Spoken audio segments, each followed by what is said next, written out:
जय Shri Ram.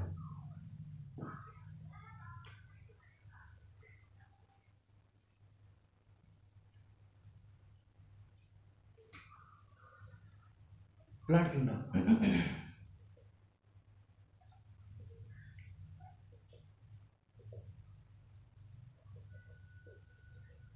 Chapter number 3, 11th class में biology में।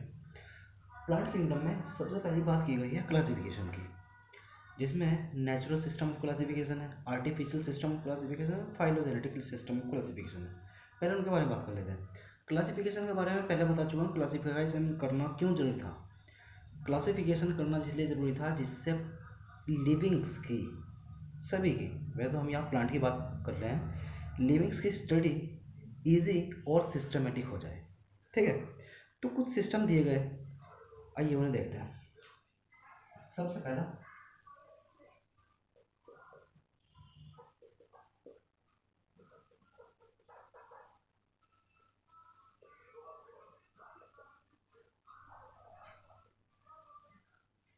आर्टिफिशियल सिस्टम ऑफ क्लासिफिकेशन जो दिया था वो कैरोलस लीनियस ने दिया था।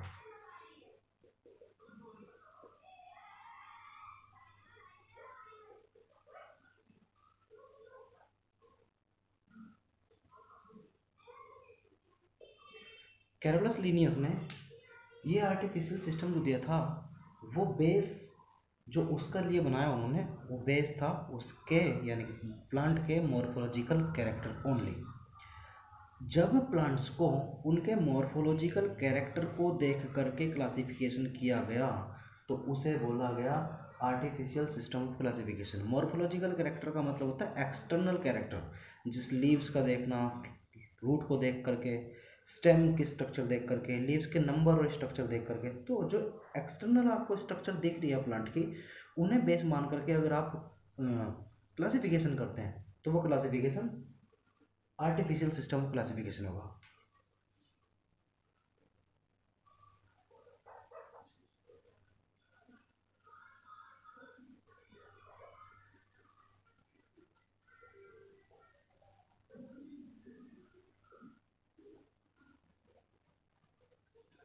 लिखा हुआ है was based on only morphological character. सिर्फ मॉर्फोलॉजिकल कैरेक्टर को देख करके अगर क्लासिफिकेशन किया जाता है तो आर्टिफिशियल होगा, दिया था कैरोलस लीनियस ने। दूसरा सिस्टम आता है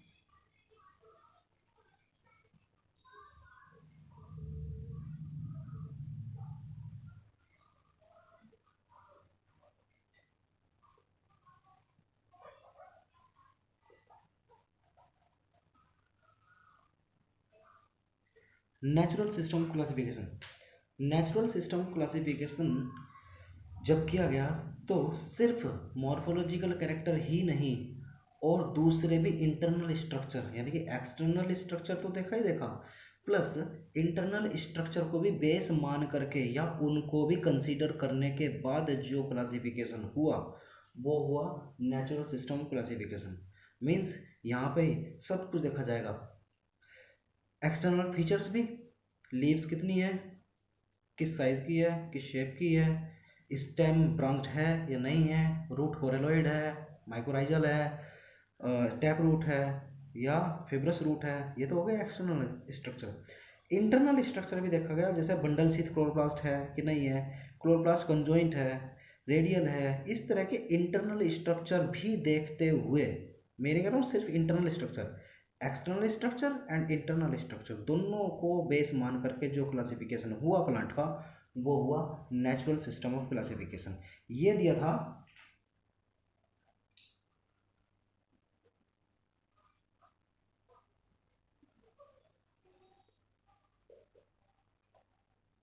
बेंथम और हुगर ने।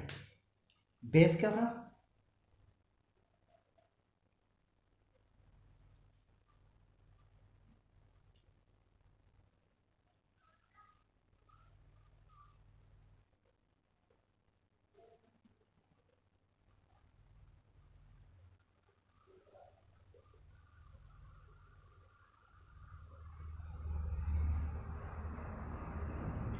ये आपका natural system classification.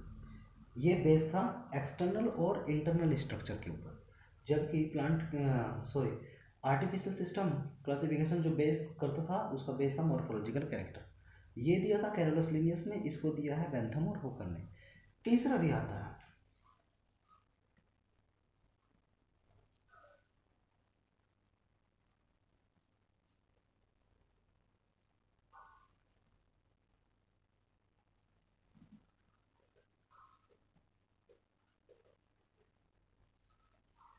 Phylogenetic classification system.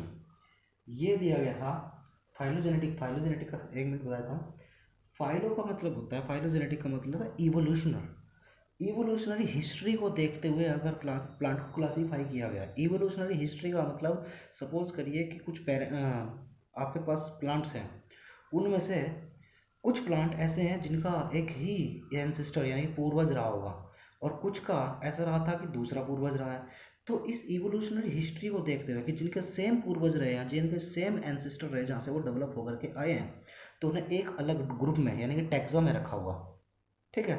तो इस तरह से इवोल्यूशनरी हिस्ट्री को बेस मानते हुए अगर क्लासिफिकेशन हुआ है तो उसे कहते हैं फाइलोजेनेटिक सिस्टम ऑफ क्लासिफिकेशन। ये दिया था एंगलर ने।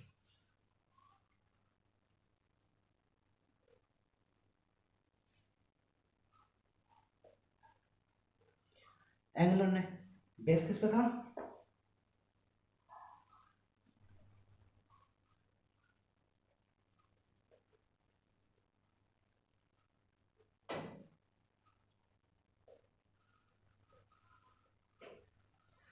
Based on evolutionary relationship. ये इस चैप्टर के शुरुआत होते ही ये आ जाते हैं तीन सिस्टम क्लासिफिकेशन। आर्टिफिशियल सिस्टम दिया था लीनियस ने, और उस मॉर्फोलॉजिकल कैरेक्टर को बेस मानते हुए दिया गया। दूसरा सिस्टम था नेचुरल सिस्टम क्लासिफिकेशन, और एक्सटर्नल स्ट्रक्चर और इंटरनल स्ट्रक्चर को बेस मान करके किया गया। इसे दिया था बेंथम और हुकर ने। थर्ड हुआ फाइलोजेनेटिक सिस्टम ऑफ क्लासिफिकेशन। ये इवोल्यूशनरी रिलेशनशिप को बेस मानते हुए दिया था, और दिया था किसने? एंगलर ने। ये आपके सिस्टम हो जाते हैं। उसके बाद आपका टैक्सोनॉमी आता है। Numerical taxonomy, cytotaxonomy, taxonomy chemotaxonomy बताते हैं।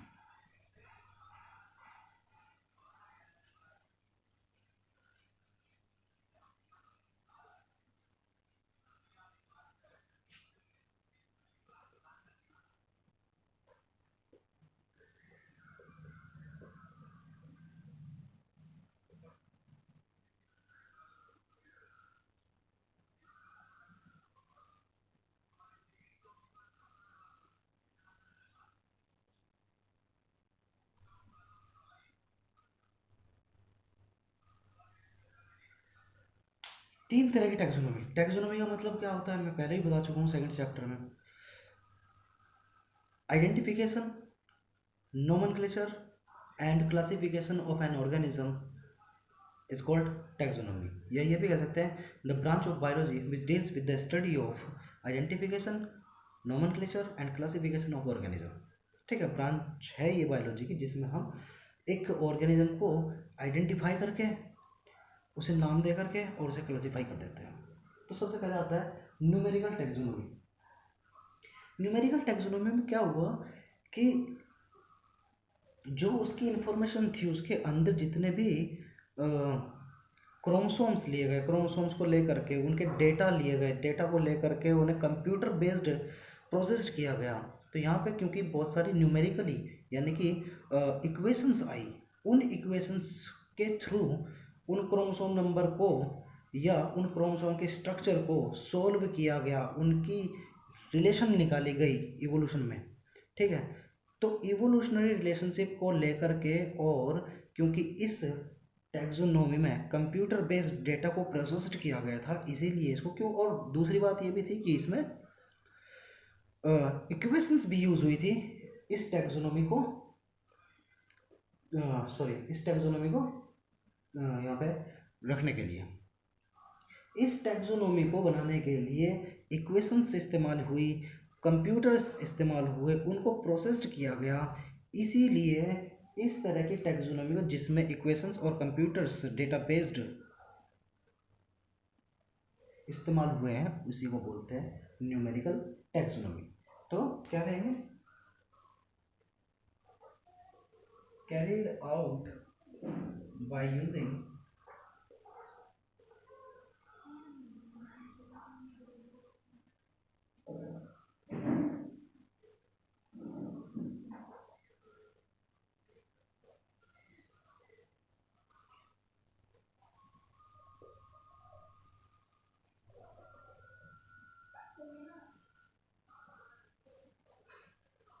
क्या लिखा है, carried out by using computer based equation and वो डेटा प्रोसेस्ड किया गया।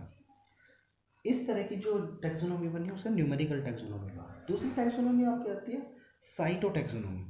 साइटो टैक्सोनॉमी में क्या हुआ, देखिए साइटो का मतलब होता है सेल। इसका मतलब सेल की जितने भी इंफॉर्मेशन है उस इंफॉर्मेशन को बेस मानते हुए अगर आप टैक्सोनॉमी कर रहे हैं, यानी कि आइडेंटिफिकेशन, नोमेनक्लेचर और क्लासिफिकेशन कर रहे हैं सेल की इंफॉर्मेशन को लेकर के, सेल की स्ट्रक्चर, क्रोमोसोम का स्ट्रक्चर, क्रोमोसोम का बिहेवियर, क्रोमोसोम का नंबर, ये सभी को बेस मान करके अगर आप टैक्सोनॉमी कर रहे हैं तो वो होती है cytotaxonomy.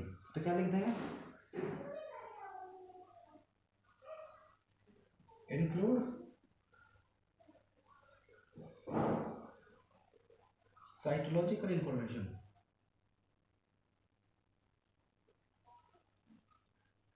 Like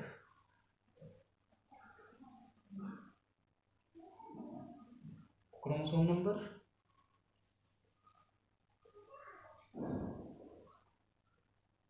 chromosome number, structure और